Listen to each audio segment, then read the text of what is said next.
नमस्कार दोस्तों, यह डिक्टेशन 80 शब्द प्रति मिनट की गति से रिकॉर्ड की गई है।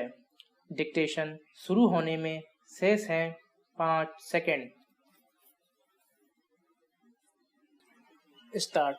उपाध्यक्ष जी, मंत्री महोदय ने इस विधेयक को सदन के सामने पेश करते हुए जिन उद्देश्यों की चर्चा की है वे बहुत ही सही हैं।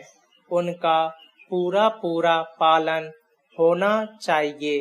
इस संशोधन विधेयक का समर्थन करते हुए मैं कुछ बातें अवश्य करना चाहता हूँ।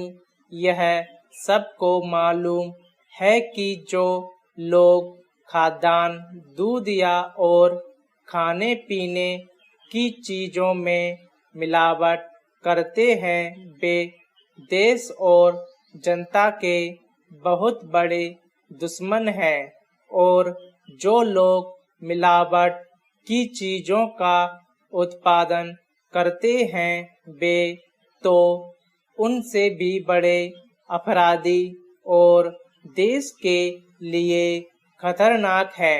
उनको नियंत्रण करने के लिए और समाज विरोधी कार्य करने से रोकने के लिए इस कानून में जो व्यवस्था की गई है उसका सर्वत्र स्वागत होना चाहिए, और इस बात का प्रयत्न होना चाहिए कि इसे शीघ्र ही और सख्ती से लागू किया जाए। पैरा। मेरे विचार से चीजों में मिलावट पूंजीवाद समाज का अभिशाप है। पूंजीवादी समाज में बड़े बड़े धन्ना सेठ, व्यापारी और गल्ला चोर हैं। उनका एक ही उद्देश्य होता है कि ज्यादा से ज्यादा लाभ कमाया जाए। इसके कारण जनता को चाहे जो भी नुकसान हो वह मर जाए या जिंदा रहे, इसकी परवाह उन्हें नहीं होती। उनको तो बस ज्यादा से ज्यादा लाभ मिलना चाहिए।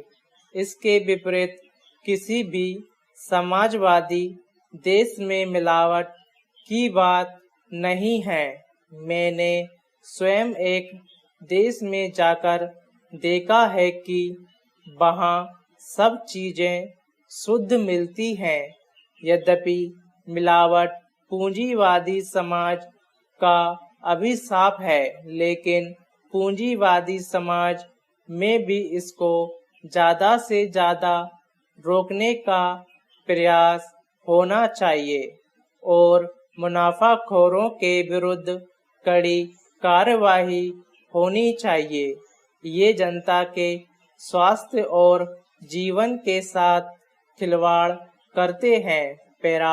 इस बिल में समिति का उल्लेख है। सरकार ने उसमें कई तरह के प्रतिनिधियों को शामिल करने की कोशिश की है।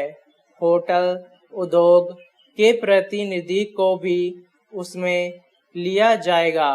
कई माननीय सदस्यों ने उसका विरोध किया है। क्या होटलों में काम करने वाले कर्मचारी मिलावट को रोकने में सहायक नहीं हैं? मंत्री महोदय ने उनको क्यों भुला दिया है?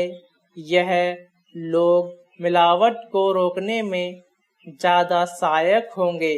वे मालिकों के गलत काम को पकड़ेंगे, इसलिए उनके प्रतिनिधियों को भी शामिल करना चाहिए। जहां तक नमूने का संबंध है, इस विधेयक में यह कहा है कि हर चीज के 3 नमूने लिए जाएंगे। स्टॉप।